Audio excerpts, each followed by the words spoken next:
Welcome back to TPS. As kids, we were told that cheaters never prosper, and while that may often be the case in sports, we have also learned through time that the ones hit hardest by cheating scandals are not the cheaters themselves, but the victims who got cheated in the first place. Here are 10 teams who played by the rules but were still cheated out of a championship by their opponent. At TPS, we post videos every single day, so don't forget to click the subscribe button to subscribe. Then click the notification bell to be notified when we post a new video. Number 10, 2003 Carolina Panthers. The Patriots Spygate videotaping scandal didn't come to light until 2007, but once more details were uncovered, the football world quickly learned that this wasn't a one-time incident. Turns out that the Patriots had been illegally videotaping their opponent's sidelines while stealing their playbooks since their early dynasty days. The common belief among NFL owners was that Commissioner Roger Goodell smashed these tapes in order to protect the league's golden franchise.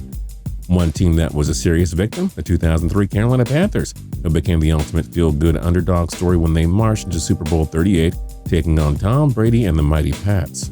New England, of course, won the game on a last-second field goal by Adam Vinatieri, but did the Patriots win their second Super Bowl fair and square? Not necessarily. A 2015 report from ESPN detailed that the Panthers believed that the Patriots were videotaping their practices ahead of the Super Bowl. One source said that the offensive coordinator Dan Henning was forced to change up Carolina's play calls because New England was all over their schemes.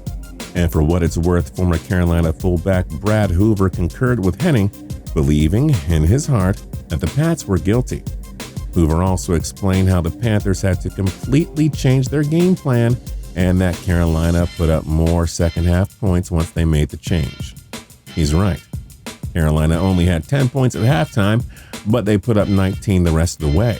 So Hoover and the Panthers were really onto something. You have to feel for all of these teams that were supposedly the victims of the Patriots Spygate scandal, but considering Carolina only lost by a field goal, yeah, it's safe to say that they probably would have won if this was a clean game. Number 9, 1998-99 Buffalo Sabres. Hockey? We haven't done hockey in years or months. But we're doing hockey again. That's cool. Led by Hall of Fame goalie Dominic Hasek, the Buffalo Sabres pulled off a series of shocking upsets to reach the '99 Stanley Cup Final, where they met the powerhouse Dallas Stars. Dallas was loaded with future Hall of Famers, namely goalie Ed Belfour and sniper Brett Hull. But the Sabres had the best goalie in the world on their side, so everybody knew that they had a decent shot at winning the series. The Stars led the series 3-2. And the Sabres needed a win on home ice in Game 6 to keep the series going. Late in the third overtime frame, Hull found a loose puck in the crease, and he put it past Hasek to clinch Dallas their first ever Stanley Cup championship. But at the time, league rules stated that a player couldn't score a goal if his foot was in the crease. As you can see, Hull committed the infraction on this play. There's a rebound off the goalie. The puck comes to him, plays it ahead with his foot.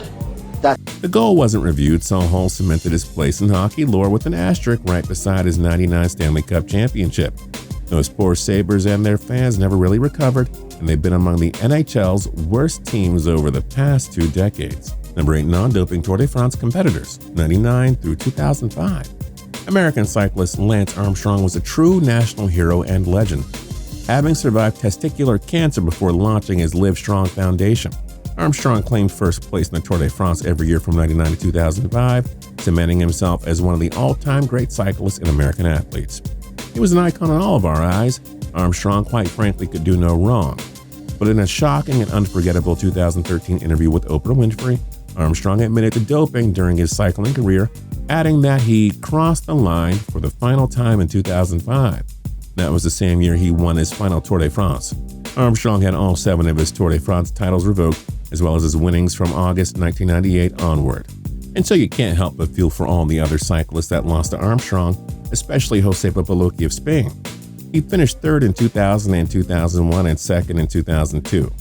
It should be noted that some of the second-place finishers to Armstrong were also caught doping. But hey, Joseba is a true winner in our books for staying off the doping. Number 7, 1925 POTTSVILLE Maroons.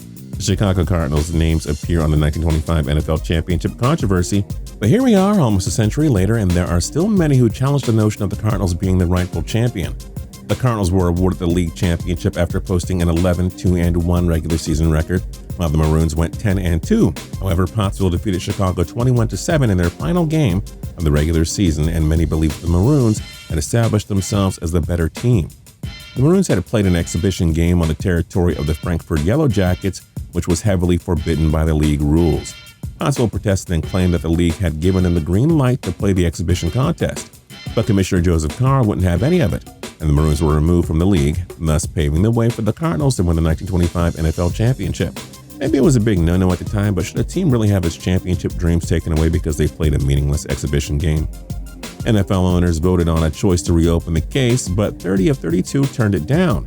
With that, POTTSVILLE's football team was officially screwed for life. Number 6, 2001 St. Louis Rams. You know what we said about the Panthers getting screwed by the Spygate controversy in the Super Bowl? Well, the 2001 St. Louis Rams were the original victims in the big game. The Rams were a 14-point favorite against the Patriots in Super Bowl 36. St. Louis was only 2 years removed from a Lombardi Trophy. Kurt Warner won the regular season MVP award, while Marshall Faulk was named Offensive Player of the Year. The Patriots were supposedly just a bunch of nobodies led by some random guy named Tom Brady who got lucky once in the tuck rule game against the Oakland Raiders. Well, as everybody remembers, the Patriots pulled off an upset for the ages when Adam Vinatieri booted a game-winning field goal on the final play. But even before ESPN's shocking 2015 story about Spygate and Deflategate, there had been reports that the Patriots illegally taped the Rams' walkthrough practices. ESPN reported that during the practices, the Rams were trying brand new plays in the red zone. Sure enough, in the Super Bowl, the Patriots had the perfect formation for these plays. It's as if they had known ahead of time that it was coming. To this day, Falk remains bitter about the loss, believing that the Patriots cheated his Rams out of a Super Bowl. We're sorry that the Rams were screwed out of another championship and the chance to form a dynasty. Of course, they weren't the only victims of Spygate and Deflategate. Number 5, 2003 for Calgary Flames. The Flames entered the 2004 postseason as the number 6 seed. They upset the Vancouver Canucks in round 1, winning an overtime thriller in the decisive 7th game. Calgary then shocked the top-seeded and star-studded powerhouse Detroit Red Wings in 6 games before eliminating the second-seeded San Jose Sharks in the Western Conference Final. The Flames met the Tampa Bay Lightning in the Stanley Cup Final. The two clubs alternated victories, with Calgary leading 3-2 through the first 5 contests. A win on home ice in Game 6 would clinch the Flames their first Stanley Cup in 15 years. The game was tied 2-2 in the third period, and Martin Zelina appeared to have scored the go-ahead goal.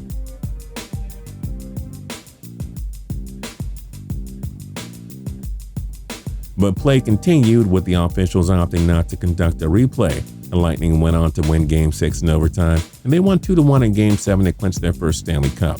One simple video review could have given the Flames their second Stanley Cup championship in franchise history. Instead, they were mightily robbed. Number 4, 2005-6 Dallas Mavericks. The 2006 NBA Finals featured Dirk Nowitzki's Dallas Mavericks and Dwayne Wade's Miami Heat. The Mavs won the first 2 games in the series and looked as though nothing would stop them except for some controversial officiating. The Mavericks held a 13-point lead in the fourth quarter of Game 3, but Wade and the Heat were suddenly granted a plethora of free throws thanks to some very soft calls. The Heat won 98-96, and it marked the turning point of the series. Miami also won Game 4, setting the stage for a pivotal Game 5. Dallas held a 1-point lead in the waning seconds of overtime in that contest, but Wade drove foul another pretty soft call with 1.9 seconds left on the shot clock. He made both free throws to put Miami up 101-100. Nowitzki and Dallas owner Mark Cuban were so fed up that the former kicked the ball in the stands, leading to a $5,000 fine. The latter, meanwhile, received a $250,000 fine for screaming at officials and Commissioner David Stern.